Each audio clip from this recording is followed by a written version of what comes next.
When I was in school, the goal was always to get the right answer.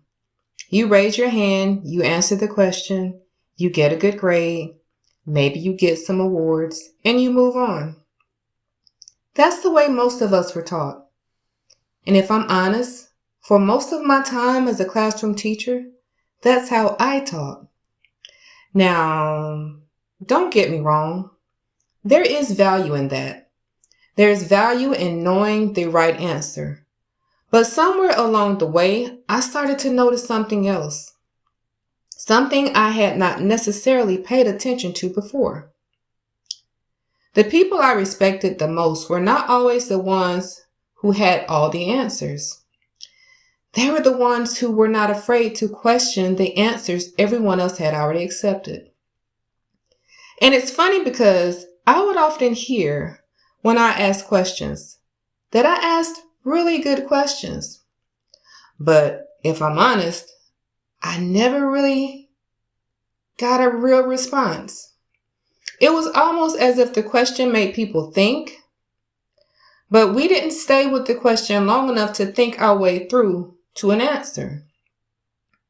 And as I've gotten older, I've realized that asking a good question can be far more valuable than immediately having a good answer.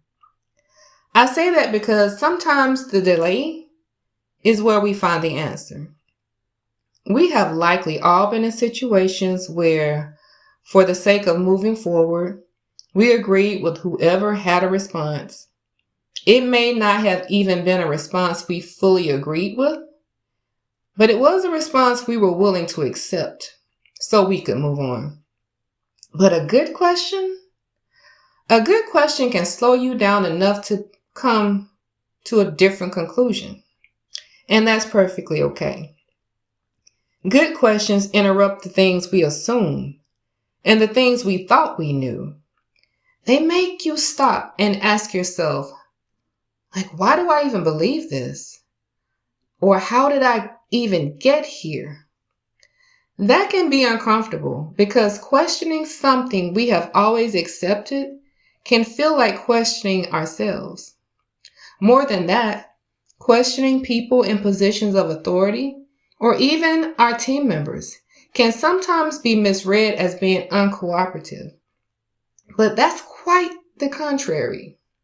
What if we're wrong? What if people are asking genuine questions because the answer is where our solution actually lives?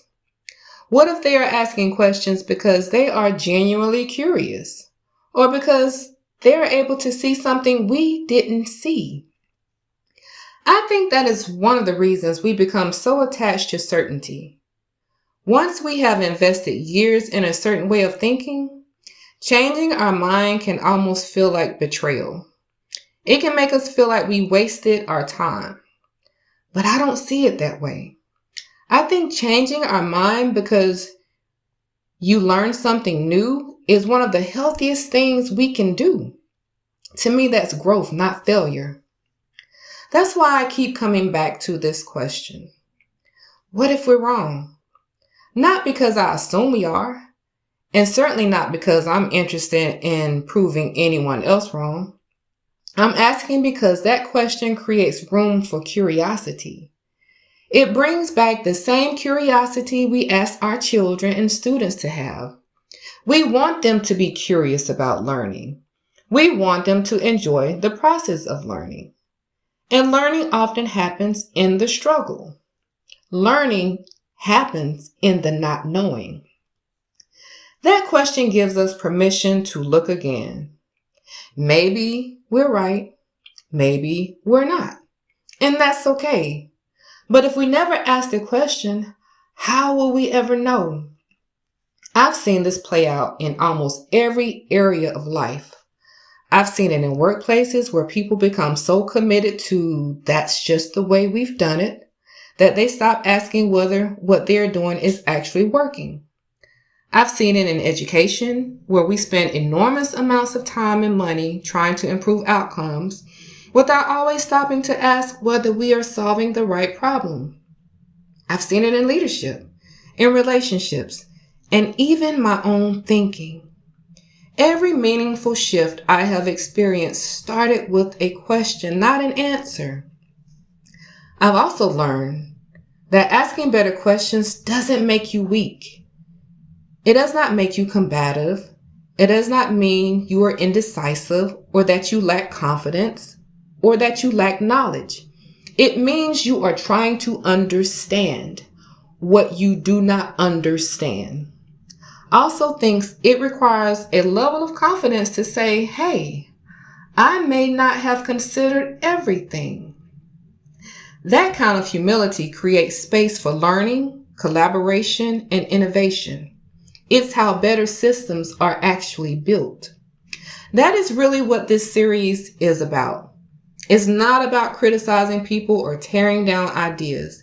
It's about making room for better thinking. Over the next few weeks, I'm going to invite you into some of the questions that have shaped the way I think about leadership, communication, workplaces, and even reading comprehension and assessment. We're not starting with answers. We are starting with questions. So I will leave you with this. What is one belief you held for years that changed when you were willing to ask yourself, what if I'm wrong? You don't have to have the perfect answer. Just be willing to consider the question. Until next time, keep asking better questions.